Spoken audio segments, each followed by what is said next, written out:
दोस्तों स्वागत है हमारे YouTube चैनल समृद्धि में। दोस्तों आज मैं आप लोगों को तुलसी पूजा के बारे में बताऊंगी कि गुरुवार को एक विशेष पूजा की जाती है माता तुलसी की। ये जो एकमात्र आपके धन समृद्धि के लिए उपाय मैं बताऊंगी, तो वीडियो को स्किप मत कीजिएगा, ध्यान से सुनिएगा कि क्या क्या ऐसा चीज़ करना है गुरुवार के दिन। देखिए, गुरुवार को आप लोग जानते हैं कि विष्णु भगवान का दिन है और विष्णु लक्ष्मी एक है, लक्ष्मी प्रिया भी उनको कहा जाता है। और विष्णु भगवान के साथ उनका पूजा करने से कहा जाता है घर में अस्थाई वास होता है माता लक्ष्मी का। वैसे तो हमारे हर घरों में तुलसी माता की पूजा होती है, दीपदान होता है शाम के टाइम और सुबह में महिलाएं जल देती हैं। लेकिन एक विशेष पूजा होती है मंत्रों के द्वारा, जो आप लोग मंत्र जप करके तुलसी पूजा के बाद पास अपनी मनोकामना को शीघ्र पूरा कर सकते हैं और घर में अस्थाई लक्ष्मी का वास कर सकते हैं। तो वीडियो को एंड तक देखिएगा और ध्यान से सुनिएगा कि ऐसा क्या एक मंत्र है जो आपको पढ़ना जरूरी होता है माता तुलसी के पास। देखिए दोस्तों, जब आप लोग सामान्य घर में रोज की पूजा कीजिए तब एक मंत्र होता है जो सामान्य 1 बार या 5 बार आप लोग पढ़ सकते हैं। हर घर में तुलसी माता की कैसे सेवा की जाती है, कैसे उनका रख रखाव करना चाहिए, शायद ये सबको नहीं पता होगा। तो मैं आज आप लोगों को इस वीडियो में माता तुलसी के जरिए ही बताऊंगी कि आप अपने घर में कैसे धन समृद्धि पा सकते हैं, भौतिक सुख साधन पा सकते हैं। कोई बीमारी है तो जानते ही हैं कि तुलसी में ऐसी शक्ति होती है कि वो निगेटिव शक्तियों को अपने तरफ खींचती है। तो इस चीज़ से आप लोग कैसे कहाँ तुलसी का पौधा लगाएं और कहाँ रख के उनके किस प्रकार जल से सींचे, किस प्रकार उनकी पूजा करें, ये सब मैं आप लोगों को बता रही हूँ। देखिए, आपके घर में जहाँ पेड़ पौधे होते हैं, कुछ लोगों को मैं देखती हूँ वहाँ माता तुलसी को लगा देते हैं, लेकिन आप लोग ऐसा मत कीजिए। तुलसी के पास एकमात्र केले का ही पौधा लगाएंगे तो आपके घर में धन का आगमन हो सकता है, सुख समृद्धि प्राप्त हो सकती है। बाकी किसी और चीज़ का यदि आप लोग पौधा लगाते हैं तो वो अब हमेशा उसकी विपरीत दिशा में काम करती हैं। तुलसी माता कोई सुख आप लोगों के घर नहीं प्राप्त होगी, अपितु आपके घर विपत्तियाँ प्राप्त होंगी। तो सबसे पहले माता तुलसी को एक साफ सुथरे जगह पे रखिए जहाँ से आप उनकी परिक्रमा कर सकते हैं। मैं यही बात आप लोगों को आज बताऊंगी कि गुरुवार को किस प्रकार मंत्रों का जाप करके और उनकी परिक्रमा करके आप अपनी मन चाही जो भी हो, चाहे आपके घर में मांगलिक दोष हो, चाहे व्यापार में बाधा आ रही हो। कुछ लोग क्या करते हैं कि काम के लिए ही परेशान रहते हैं और उनको काम भी नहीं मिलता है, बच्चे योग्य रहते हैं, नौकरी चाकरी नहीं मिलती है। कुल मिला जुला के मान लीजिए कि आपके घर धन संबंधी समस्याएं रहेंगी। जो मैं आज उपाय बताऊंगी वो धन के ही संबंधित रहेगी आप लोगों को। धन चाहे आप लोगों के घर कर्ज से ना हो, धन आ रहा है, महीने जाते जाते आप लोग को कर्ज ही लेना पड़ता है, कोई कार्य जरूरी होता है उस वक्त आपके घर पैसा नहीं होता है, ये सब होता है घर में दोष के कारण। तो गुरुवार को मैं जो उपाय बता रही हूँ ये अपने घर में आप लोग जरूर कीजिए और उसका लाभ पाएंगे। या आप लोग कम से कम 7 गुरुवार ऐसा कीजिएगा, आपको खुद ही अपने सामने आपको चमत्कार दिखाई देगा। तो सबसे पहले तुलसी माता को खूब साफ सुथरे जगह रखिए जहाँ से उनकी परिक्रमा कर सके। और जब उनको दीपक जलाइए शाम काल में तो घी का कोशिश कीजिए। जैसे कुछ लोगों के पास घी उतना नहीं होता है, लेकिन तिन्नी के तेल का दिया उनको जलाना शुभ नहीं माना जाता है, इसलिए आप लोग घी की जैसे घी पिघला करके और उसमें बाती डाल करके ही सिर्फ निकालिए। 1 मिनट ही दिया जले, लेकिन घी का जले, क्योंकि घी में इतनी शक्ति होती है कि वो चारों तरफ का आवरण जो होता है सकारात्मक बना देता है। इसलिए आप लोग कोशिश कीजिए कि घी का ही दिया जलाएं। हम यही जानते हैं कि घी का ही एकमात्र दिया है जो आपके घर में धन सुख समृद्धि ला सकता है। और जब भी दिया जलाइए उसके नीचे हल्दी या चावल डाल दीजिए, क्योंकि ये दोनों विष्णु भगवान का है और बिना आसन दिए माता को दिया नहीं जलाया जाता है और वो फलीभूत भी नहीं होता है। सुबह में आप लोग जब सूर्य भगवान को जल देते हैं, पूजा पाठ करते हैं, सबसे पहले आप लोग माता तुलसी को जल जरूर दें। देखिए, जिस घर में माता तुलसी की पूजा सुबह शाम होती है, मन से होती है और उनके गमले में साफ सफाई रहती है, आसपास कैक्टस मतलब कांटेदार पौधे नहीं होने चाहिए, हों तो सिर्फ केले का पौधा लगाइए। उसके बाद हम दावे के साथ कहते हैं कि आपके घर में नकारात्मक शक्ति आ ही नहीं सकती, दुख दरिद्रता आ ही नहीं सकती, पैसे की तंगी हो ही नहीं सकती। आप जितना कमा रहे हैं आपके चेहरे पे एक कांति रहेगी, आवरण रहेगा और आपका घर पूरे अच्छे से चल जाएगा और लास्ट में 2 रुपए आप बचा भी लेंगे। तो इसलिए आप अपने घर के माता तुलसी के पौधे पे ध्यान दीजिएगा कि वो एकदम साफ सुथरी रहे। इस प्रकार करके अगर आप डेली पूजा में चाहते हैं, गुरुवार के सिवा मैं एक मंत्र बता रही हूँ कि जो एक मंत्र आप लोग डेली पढ़िएगा, नोट कर लीजिए। महाप्रसाद जननी सर्व सौभाग्यवर्धनी आदि व्याधि हरा नित्यम तुलसी तोम नमोस्तुते।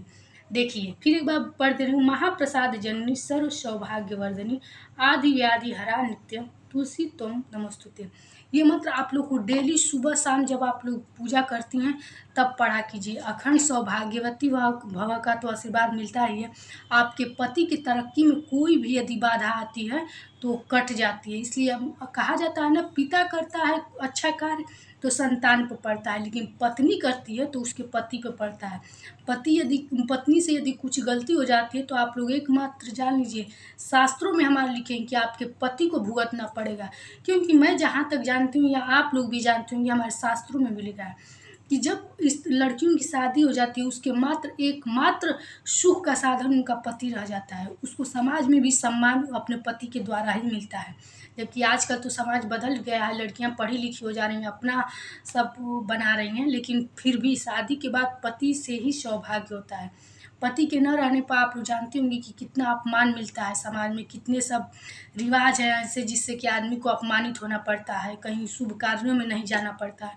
तो इसलिए सबका सौभाग्य पति है। इसलिए अपने पति का सौभाग्य तरक्की बढ़ाना चाहती हैं, आशीर्वाद भगवान का पाना चाहती हैं, घर में लक्ष्मी का स्थायी वास चाहती हैं, तो गुरुवार के दिन ये काम कीजिएगा और सुबह शाम अपने घर में माता तुलसी की सेवा जरूर कीजिएगा।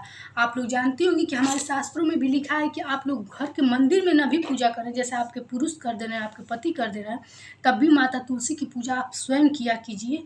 बहुत अच्छा रहता है, घर में लक्ष्मी का वास रहता है। ये तो आप लोग जानते होंगे कि कार्तिक मास में माता तुलसी का विवाह होता है, लेकिन एकादशी पर समय समय से तुलसी का पत्ता तो नहीं तोड़ा जाता है, लेकिन आप लोग चाहें तो 5 सुहाग की सामान उनको अर्पित करके और अपने जैसे बड़े लोगों को या अपने बहन बेटियों को आप लोग दे सकते हैं। अखंड सौभाग्यवती भव का, सदा सुहागन रहने का और पति की तरक्की के लिए, घर में लक्ष्मी के वास के लिए बहुत अच्छा उपाय है। आप हमेशा एकादशी को 5 सामान, मैं हमेशा नहीं करूँ, जैसे सावन की एकादशी को या कोई वैसी एकादशियाँ जो होती हैं उस एकादशी को आप लोग चढ़ा करके और दान कर सकती हैं।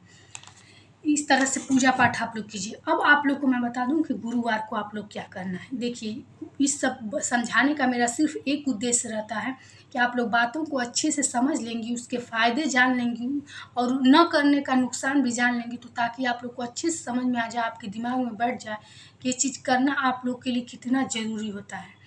तो देखिए सबसे पहले गुरुवार को आप लोग जगिए, खूब अच्छे से स्नान करके अपने घर में पूरे हल्दी से दूर्वा से छिड़काव कर दीजिए। हर दीवार पे आप लोग पीला पीला टीका लगाइए, जबकि मैं हर वीडियो में आप लोग को बताती हूँ कि पिंड बांधने के लिए आप लोग हर दीवार पे कम से कम पीला टीका, मुख्य द्वार पे स्वास्तिक और जो मुख्य द्वार को होता है उसको पोंछ करके वहाँ कुछ रंगोली टाइप में बना दीजिएगा। इसलिए बनाने को कहती हूँ क्योंकि उस दिन लक्ष्मी जी और विष्णु भगवान का स्थायी वास के लिए इन दोनों लोगों का पूजा करना जरूरी होता है। हल्दी से इसलिए कही हूँ क्योंकि विष्णु जी को अति प्रिय है। पीला वस्त्र पहनिएगा। उसके बाद कच्चा दूध आप गाय का लेकर के और हल्दी लेकर जाइएगा और जैसे नित्य पूजा करती हूँ वो तो कीजिएगा, लेकिन ये विष्णु भगवान का ये आज के दिन गुरुवार को स्पेशल पूजा इसलिए की जाती है अपने घर में लक्ष्मी का स्थायी वास के लिए। ये उपाय है, 7 गुरुवार आप लोग करके देखिएगा। ले जा करके आप लोग दूध और जो भी वो हल्दी उनके जड़ में गिरा दीजिएगा। एक रक्षा सूत्र लीजिएगा, उसको बांध करके और वहीं लाल आसन या पीला आसन लगा के बैठ जाइएगा। बैठने के बाद एक अचूक मंत्र मैं आप लोग को बता रही हूँ, जिसको तुलसी की माला पे 108 बार पढ़िएगा। सुबह भी गुरुवार को पढ़िएगा और शाम को भी पढ़िएगा। 7 गुरुवार तक आप स्वयं अपने जीवन में बदलाव स्वयं देखेंगी, खुद देखेंगी कि आपका जीवन में क्या क्या उजियारा हो रहा है। लिख लीजिए, ओम तुलसी देव्य च विद्महे विष्णुप्रियाय च धीमहि तन्नो वृंदाम प्रचोदयात्। तुलसी माला पे करना है, ये तुलसी गायत्री मंत्र इसको कहा जाता है। तो इसलिए इसको त्रुटि मत कीजिएगा। जब शुरू कीजिएगा तो जब से शुरू कीजिएगा, सावन आ रहा है, बहुत अच्छा दिन है, तब से शुरू कीजिएगा, त्रुटि मत कीजिएगा। बस आप लोग हर गुरुवार को इसको पढ़िएगा 108 बार, शाम को दीपक जला के, सुबह में ये कार्य करके, फिर एक बार बोल देती हूँ, ओम तुलसी देव्य च विद्महे विष्णु प्रियाय च धीमहि तनो वृंदा प्रचोदयात्। 108 बार बस इस मंत्रों का जाप कीजिए, फिर आप खुद अपने जीवन में बदलाव देखिएगा। दोस्तों वीडियो कैसी लगी एक लाइक के जरिए हमको ज़रूर बताइएगा, क्योंकि ये छोटे छोटे मंत्र आप लोग को 2 लाइन के लगते होंगे कि मैं आप लोग को बता देती हूँ, लेकिन इनको शास्त्रों में से खोजना, इनको जानना कि ये कितने ज़्यादा फलीभूत होते हैं, क्या क्या इसमें सावधानियाँ करनी रहती है और किस प्रकार इनका जाप करना रहता है, इस सब में आप लोगों को मैं बहुत समय देती हूँ, क्योंकि मैं आप लोगों से हर वीडियो में बताती हूँ कि मुझे दिन भर में फुर्सत तक नहीं मिलती है कि मैं वीडियो के ज़रिए आप लोग को काम करके बताऊँ।